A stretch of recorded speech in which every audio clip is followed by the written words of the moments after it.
नमस्कार साथियों, मैं पंडित बालचंद्र दादीच। आज हम बात करते हैं मांगलिक दोष के बारे में, मंगल दोष के बारे में। मैं भी एक एस्ट्रोलॉजर हूं, तो मेरे पास में जो भी लोग आते हैं सबसे पहले यही सवाल करते हैं कि मेरी कुंडली को देखकर आप बताइए कहीं मैं मांगलिक तो नहीं हूं। लोगों के मन में बहुत सी अवधारणाएं होती है, बहुत सा डर होता है मंगल के बारे में। अतः ऐसी कोई बात मांगलिक योग में नहीं है जितना लोग घबराते हैं। बहुत ही कम प्रकार के जो होते हैं मांगलिक योग वो नुकसानप्रद होते हैं, बाकी के जो मांगलिक योग होते हैं नुकसान बिल्कुल नहीं करते हैं। मांगलिक योग वैवाहिक जीवन में विघटन का कारण बनते हैं, लेकिन वो वही योग बनते हैं जो मंगल यदि नीच राशि में बैठा हो या कोई ऐसा विपरीत योग बना रहा हो तो ही मंगल विघटन पैदा कर सकता है, नहीं बिल्कुल नहीं करता। और ये भी कोई ज़रूरी नहीं है कि मांगलिक वर का विवाह ही मांगलिक कन्या से ही हो, ये कोई ज़रूरी नहीं, उसका निराकरण भी होता है। लोगों के मन में इसके बारे में बहुत सी भ्रांतियां फैली हुई है। मैं उन भ्रांतियों का निराकरण करने के लिए और आपको सरल तरीके से समझाने के लिए, मंगल का डर आपके मन से निकालने के लिए ये वीडियो बना रहा हूँ।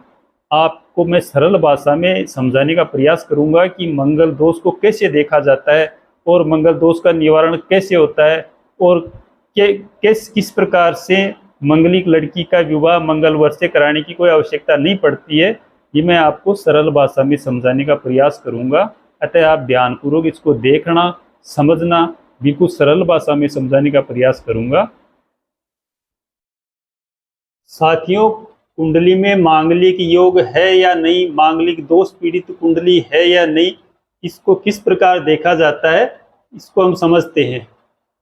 जैसे इस प्रकार से कुंडली बनी हुई होती है, उस कुंडली का ये जो प्रथम घर होता है इसको लग्न भी बोलते हैं। यदि किसी की कुंडली में इस लग्न घर में यदि मंगल पड़ा हुआ हो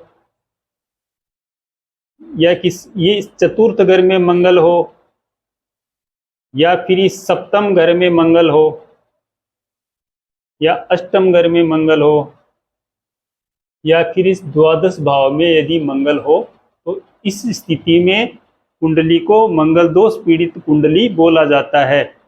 इन 5 ग्रहों में यदि मंगल हैं तो वो कुंडली निश्चित रूप से मांगलिक दोष से पीड़ित है।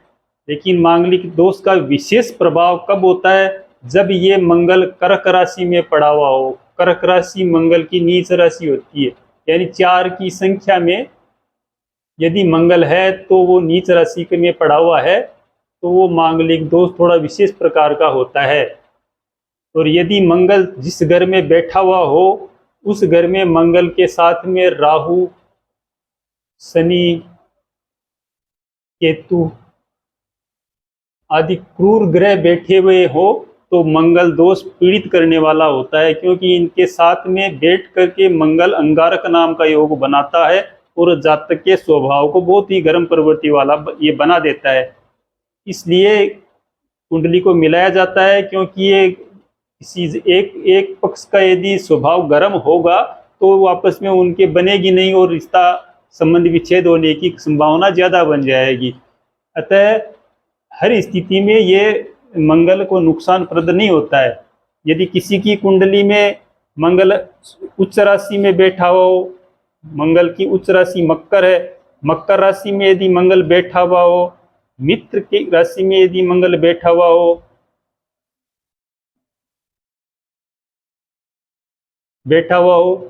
यदि कुंडली में गुरु अच्छी स्थिति में हो, गुरु उच्च अवस्था में हो,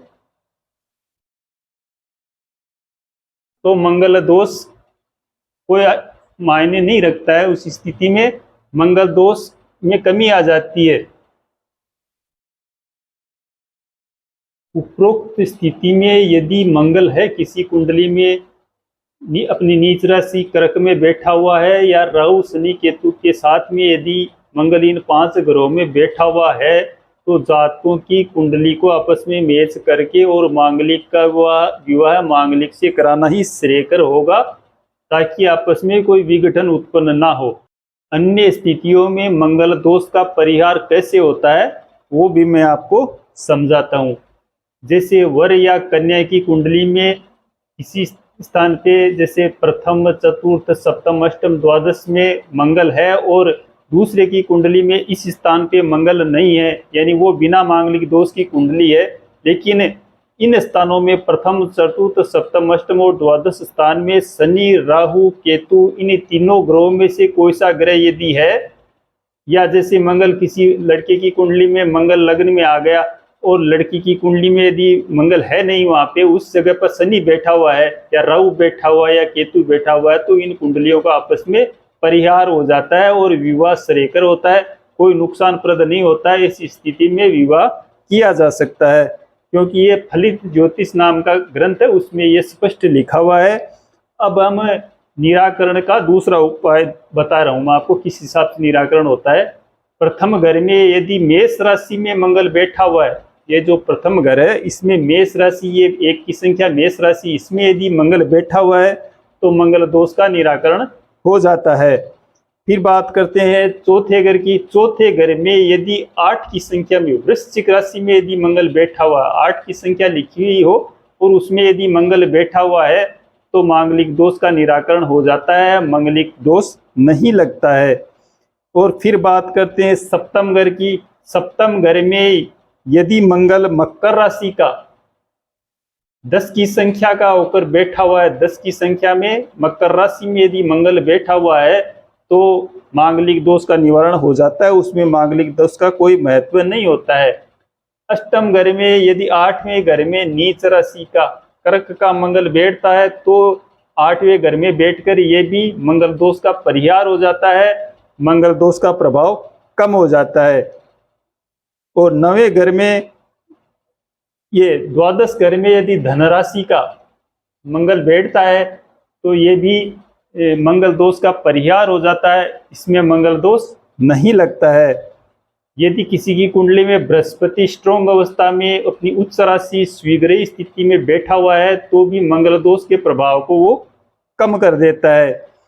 जैसे किसी की कुंडली को मिलाते हैं उस समय वर और वधू की कुंडलियों में आपस में, उनके नामों में आपस में राशि मैत्री हो जाती है, उनका गण एक मिल जाता है और 27 से अधिक गुण मिल जाते हैं तो भी मंगल दोष का कोई प्रभाव नहीं होता है, मंगल दोष का परिहार हो जाता है। और ऐसी स्थिति में उनका जो विवाह होता है कोई विघटन उपस्थित नहीं करता और बहुत ही सुंदर और सुखद जोड़ी निभती है। ऐसी स्थिति में मंगल दोष को ज़्यादा अहमियत नहीं देनी चाहिए। और यदि कर्क में मंगल बैठा हुआ हो और राहु शनि केतु के साथ में बैठा हुआ हो तो ऐसी स्थिति में मंगल को विशेष रूप से देखा जाता है, बाकी की स्थिति में मंगल दोष का निवारण हो जाता है। इसलिए मंगल से ज़्यादा घबराने की जरूरत है नहीं।